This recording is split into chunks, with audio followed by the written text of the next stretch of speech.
Back to my channel Alfina an aesthetic lifestyle. അപ്പോൾ ഒരുപാട് പേര് വെയിറ്റ് ചെയ്ത ഒരു അപ്ഡേറ്റുമായിട്ടാണ് വന്നിരിക്കുന്നത്. PNC മാക്കിന്റെ രജിസ്ട്രേഷൻ ടൈം ആയിട്ടുണ്ട്. അപ്പോൾ അതെങ്ങനെയാണ് നോക്കേണ്ടത്, പ്രോസ്പെക്ടസ് എങ്ങനെയാണ് നോക്കേണ്ടത്, എങ്ങനെയാണ് രജിസ്റ്റർ ചെയ്യേണ്ടത്, അതുമായിട്ട് ബന്ധപ്പെട്ട ഫുൾ ഡീറ്റെയിൽസ് നമ്മൾ ഇന്ന് ഈ വീഡിയോയിലൂടെ പറയുന്നുണ്ട്. അതുകൊണ്ട് ആരും സ്കിപ്പ് ചെയ്ത് പോകരുത് കേട്ടോ.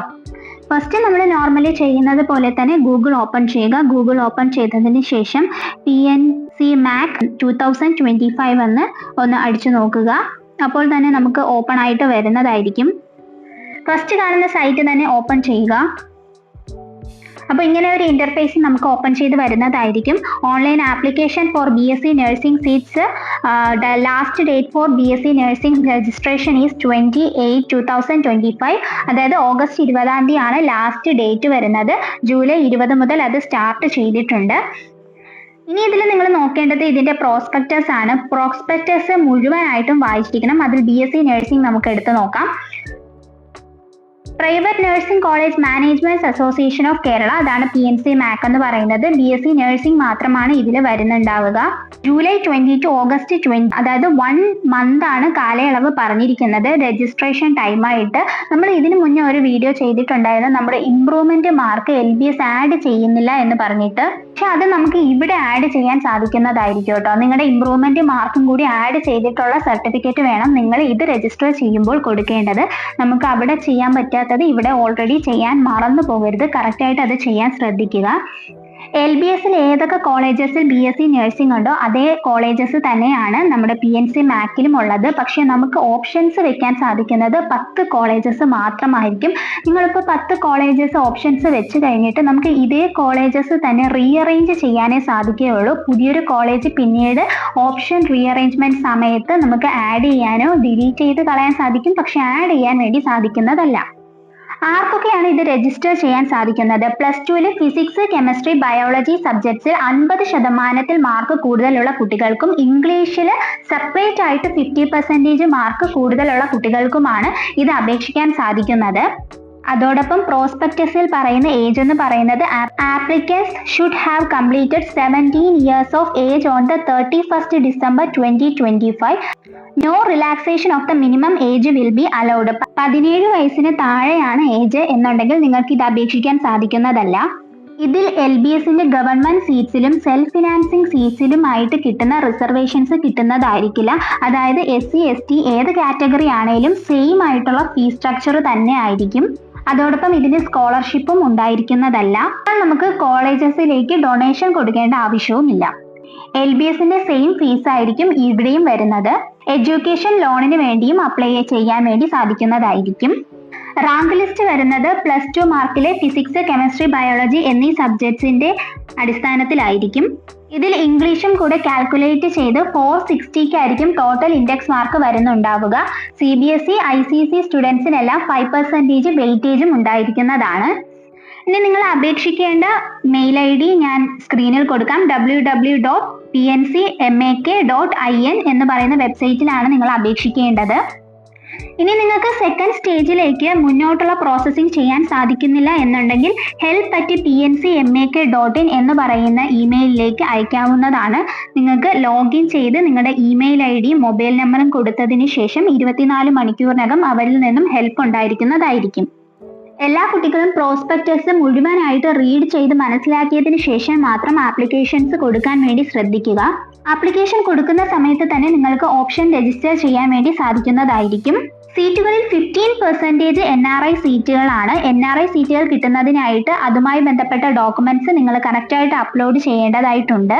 NRI സീറ്റ്സിന് വേണ്ടിയുള്ള ഡോക്യുമെന്റ്സ് എന്ന് പറയുന്നത് സ്പോൺസർഷിപ്പ് സർട്ടിഫിക്കറ്റ് വേണം, attested copy of the passport of the sponsor വേണം, the attested copy of the relevant page of the passport where employment visa is stamped and it is not submitted the employment certificate duly attested by the Indian Embassy or consulate, then relationship certificate from the village officer or Tahsildar.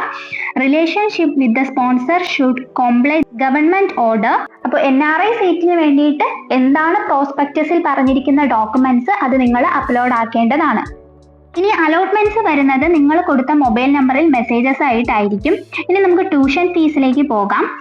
Tuition fee ആയിട്ട് വരുന്നത് 80,328 രൂപയാണ്. അതായത് first ഇയറിലെ fees മുഴുവനായിട്ടും നിങ്ങൾ അടയ്ക്കേണ്ടതായിട്ട് വരും. Special ഫീ ആയിട്ട് 23,980 രൂപ അടയ്ക്കേണ്ടി വരും. ദെൻ കോഷൻ ഡിപ്പോസിറ്റ് ആയിട്ട് ഒരു 10,000 റുപ്പീസ് അടയ്ക്കേണ്ടത് വരും. പക്ഷേ ഇത് നിങ്ങൾ 4 വർഷം പഠിച്ചിറങ്ങി കഴിയുമ്പോൾ നിങ്ങൾക്ക് തിരിച്ചു കിട്ടുന്ന എമൗണ്ട് ആണ് കേട്ടോ. ദെൻ NRI സ്റ്റുഡൻസിനാണ് എന്നുണ്ടെങ്കിൽ ട്യൂഷൻ ഫീ 1,04,500 ആണ്. സ്പെഷ്യൽ ഫീ ആയിട്ട് വരുന്നത് 23,980 ആണ്. ദെൻ കോഷൻ ഡിപ്പോസിറ്റ് 10,000 ആണ് വരുന്നത്. അത് റീഫണ്ടബിൾ ആണ്. അതായത് 4 ഇയറിന് ശേഷം ആ ഫീസ് തിരിച്ചു കിട്ടുന്നതായിരിക്കും. ഇനി അലോട്ട്മെന്റിൽ നിങ്ങൾക്ക് സീറ്റ് കിട്ടിക്കഴിഞ്ഞാൽ, നിങ്ങളുടെ നെയിം വന്നു കഴിഞ്ഞാൽ നിങ്ങൾ ടോക്കൺ ഫീ ആയിട്ട് 10,000 റുപ്പീസ് ഉടനെ തന്നെ അടയ്ക്കേണ്ടതായിട്ട് വരും. നിങ്ങൾ അങ്ങനെ അടയ്ക്കാത്ത പക്ഷം നിങ്ങൾക്ക് നെക്സ്റ്റ് അലോട്ട്മെന്റിലേക്ക് പരിഗണിക്കുന്നതായിരിക്കില്ല. ഈ 10,000 റുപ്പീസ് നിങ്ങൾ അഡ്മിഷൻ ആ കോളേജിൽ തന്നെ എടുക്കുകയാണ് എന്നുണ്ടെങ്കിൽ നിങ്ങൾക്ക് ആ സമയത്ത് അടയ്ക്കേണ്ട എമൗണ്ടിൽ നിന്നും ഈ 10,000 റുപ്പീസ് കുറയ്ക്കുന്നതായിരിക്കും. അതായത് ഇപ്പോൾ NRI സീറ്റിൽ ട്യൂഷൻ ഫീസ് ആയിട്ട് ഫസ്റ്റ് ഇയർ വരുന്നത് 1,04,500 ആണ് എന്നുണ്ടെങ്കിൽ ഇതിലുള്ള 10,000 കുറച്ച് ബാക്കിയുള്ള എമൗണ്ട് മാത്രം നിങ്ങൾ അഡ്മിഷൻ സമയത്ത് അടച്ചാൽ മതി. ഇനി നിങ്ങൾക്ക് ഇവിടെ അഡ്മിഷൻ വേണ്ട, നിങ്ങൾ എടുത്ത കോളേജിൽ അഡ്മിഷൻ വേണ്ട, നിങ്ങൾക്ക് അവിടെ നിന്നും മാറണം എന്നുണ്ടെങ്കിൽ നെക്സ്റ്റ് അലോട്ട്മെന്റിൽ വേറൊരു കോളേജിലാണ് കിട്ടുന്നത് എന്നുണ്ടെങ്കിൽ ഇതേ ടോക്കൺ ഫീ പിന്നെയും അടയ്ക്കേണ്ട.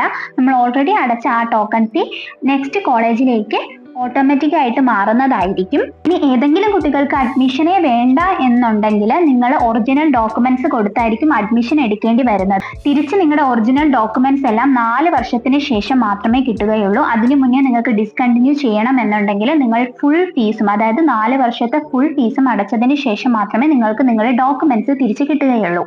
അപ്പോൾ നിങ്ങൾ ഈ സ്ക്രീനിൽ കാണുന്നത് ഇമ്പോർട്ടൻ്റ് ആയിട്ടുള്ള ഡേറ്റ് ആണ്. അതായത് ജൂലൈ 20 ആപ്ലിക്കേഷനുള്ള ഡേറ്റ് സ്റ്റാർട്ട് ചെയ്തു. ഓഗസ്റ്റ് 20 വരെയാണ് ലാസ്റ്റ് ഡേറ്റ് പറഞ്ഞിരിക്കുന്നത്. ഓഗസ്റ്റ് 27 ഡേറ്റ വെരിഫിക്കേഷൻ നടത്തുന്നതായിരിക്കും. എന്തെങ്കിലും കറക്ഷൻസ് ഉണ്ടെങ്കിൽ നിങ്ങൾക്ക് ആ സമയം വരെ ശരിയാക്കാൻ വേണ്ടിയുള്ള ടൈം ഉണ്ട്. ലാസ്റ്റ് ഡേറ്റ് ഓഫ് കറക്ഷൻ എന്ന് പറയുന്നത് 30 ആണ്. അതിനുശേഷം പ്രൊവിഷണൽ റാങ്ക് ലിസ്റ്റ് ആയിരിക്കും പബ്ലിഷ് ചെയ്യുന്നത്. സെപ്റ്റംബർ 1 പ്രൊവിഷണൽ റാങ്ക് ലിസ്റ്റ് പറഞ്ഞിരിക്കുന്നത്. Then main rank list September 3 publish ചെയ്യുന്നതായിരിക്കും. അതിനുശേഷമാണ് അലോട്ട്മെന്റ് വരുന്നത്. ഫസ്റ്റ് അലോട്ട്മെന്റ് 8 സെപ്റ്റംബർ 8 ആണ്. ആ സമയത്ത് അഡ്മിഷൻ കിട്ടുന്ന കുട്ടികൾ ഉടനെ തന്നെ ടോക്കൺ ഫീ അടച്ച് ആ കോളേജിൽ അഡ്മിഷൻ എടുക്കേണ്ടതാണ്. ഫസ്റ്റ് അലോട്ട്മെന്റ് വന്നതിന് ശേഷം നിങ്ങൾക്ക് കോളേജിലെ ഓപ്ഷൻസ് റീ അറേഞ്ച്മെന്റ് ചെയ്യാൻ സാധിക്കുന്നതാണ്. 8 മുതൽ 10 വരെയാണ് അതിനുള്ള സമയം എന്ന് പറയുന്നത്. അതിനുശേഷം ജോയിൻ ചെയ്ത കുട്ടികളുടെയും ജോയിൻ ചെയ്യാത്ത കുട്ടികളുടെയും ലിസ്റ്റ് അപ്ഡേറ്റ് ചെയ്യുന്നതായിരിക്കും വെബ്സൈറ്റിൽ. അത് സെപ്റ്റംബർ 11 പറഞ്ഞിരിക്കുന്നത്. സെക്കൻഡ് അലോട്ട്മെന്റ് വരുന്നത് സെപ്റ്റംബർ 12 ആണ്. സെക്കൻഡ് അലോട്ട്മെന്റിന് ശേഷവും ഓപ്ഷൻ റീ അറേഞ്ച്മെന്റ് ചെയ്യാൻ സാധിക്കുന്നതാണ്. അതിനുള്ള ടൈം കൊടുത്തിരിക്കുന്നത് 12 മുതൽ 15 വരെയാണ്. അതിനുശേഷവും ഇതുപോലെ ബാലൻസ് വാക്കൻസി ആയിട്ടുള്ള സീറ്റുകൾ നമുക്ക് അറിയാൻ വേണ്ടി സാധിക്കുന്നതായിരിക്കും. തേർഡ് അലോട്ട്മെന്റ് 17 വരുന്നത്. അതിനുശേഷം നമുക്ക് ഓപ്ഷൻസ് റീ അറേഞ്ച് ചെയ്യാൻ പറ്റും. 19 വരെയാണ് അതിനുള്ള ഡേറ്റ് പറഞ്ഞിരിക്കുന്നത്. ജോയിൻ ചെയ്ത കുട്ടികൾ, അതായത് തേർഡ് അലോട്ട്മെന്റിന് ശേഷമാണ് കുട്ടികൾ എല്ലാവരും കോളേജിലേക്ക് ജോയിൻ ചെയ്യേണ്ടത്. അതിനുള്ള ടൈം കൊടുത്തിരിക്കുന്നത് 18 മുതൽ 20 വരെയാണ്. നിങ്ങൾ പ്രോസ്പെക്ടസ് മുഴുവനായിട്ട് റീഡ് ചെയ്തിരിക്കണം. അതിനുശേഷം ബാക്കി വാക്കൻസി ഉള്ള സീറ്റും കാര്യങ്ങളും ഒക്കെ നമ്മുടെ വെബ്സൈറ്റിൽ കാണിക്കുന്നതായിരിക്കും. സീറ്റുകൾ മുഴുവൻ ഫില്ലാക്കുന്നത് വരെയും കുട്ടികളെ എടുത്തുകൊണ്ടേയിരിക്കുന്നതുമായിരിക്കും. ബാക്കി സീറ്റുകൾ ഉണ്ടെങ്കിൽ 4th online and spot admissions നടക്കുന്നതായിരിക്കും. ഇതെല്ലാം കംപ്ലീറ്റ് ആകുമ്പോൾ അഡ്മിഷൻസും ക്ലോസ് ആകുന്നതായിരിക്കും. അപ്പോൾ ഓപ്ഷൻസ് റീ അറേഞ്ച്മെന്റ് ചെയ്യുന്ന സമയത്ത് നമ്മൾ ഓൾറെഡി പറഞ്ഞു 10 കോളേജസ് മാത്രമേ വെക്കാൻ സാധിക്കുകയുള്ളൂ. അപ്പോൾ അതനുസരിച്ച് തന്നെ നിങ്ങൾ ഓപ്ഷൻസ് നേരത്തെ കൂട്ടി റെഡിയാക്കി വെക്കുക. ഏതൊക്കെ കോളേജസിൽ കൊടുക്കണം എന്നുള്ളത് നിങ്ങൾക്ക് ഒരു ക്ലാരിറ്റി ഉണ്ടായിരിക്കണം കേട്ടോ. ആദ്യം കൊടുത്ത ഓപ്ഷൻസ് റീ അറേഞ്ച് ചെയ്യാൻ വേണ്ടി സാധിക്കുകയുള്ളൂ. പുതിയ കോളേജസ് നമുക്ക് ആഡ് ചെയ്യാൻ വേണ്ടി സാധിക്കുന്നതായിരിക്കില്ല. ഇതിലെ ഷെഡ്യൂളിന്, നമ്മുടെ LBSന്റെ ഷെഡ്യൂളിന് മാറ്റം വരുന്നത് പോലെ എന്തെങ്കിലും മാറ്റം വരുന്നതാണ് എന്നുണ്ടെങ്കിൽ ഞാനത് ചാനലിലൂടെ അപ്ലോഡ് ചെയ്യുന്നതായിരിക്കും. അപ്പോൾ LBSന്റെ അപ്ഡേറ്റ്സിന് വേണ്ടി നമ്മുടെ ചാനൽ ഒന്ന് സബ്സ്ക്രൈബ് ചെയ്യുക. നോട്ടിഫിക്കേഷൻസും കൂടെ ഒന്ന് എനേബിൾ ചെയ്ത് വെക്കുക. ഓൾ എന്ന ഓപ്ഷൻ കൊടുത്തു വെക്കുക. എന്നാൽ മാത്രമേ കറക്റ്റ് സമയത്ത് നിങ്ങൾക്ക് നോട്ടിഫിക്കേഷൻസ് കിട്ടുകയുള്ളൂ. അപ്പോൾ നെക്സ്റ്റ് അപ്ഡേറ്റുമായിട്ട് നമുക്ക് ഉടനെ തന്നെ കാണാം. അതുവരേക്കും ഓക്കെ, ബൈ, താങ്ക് യു.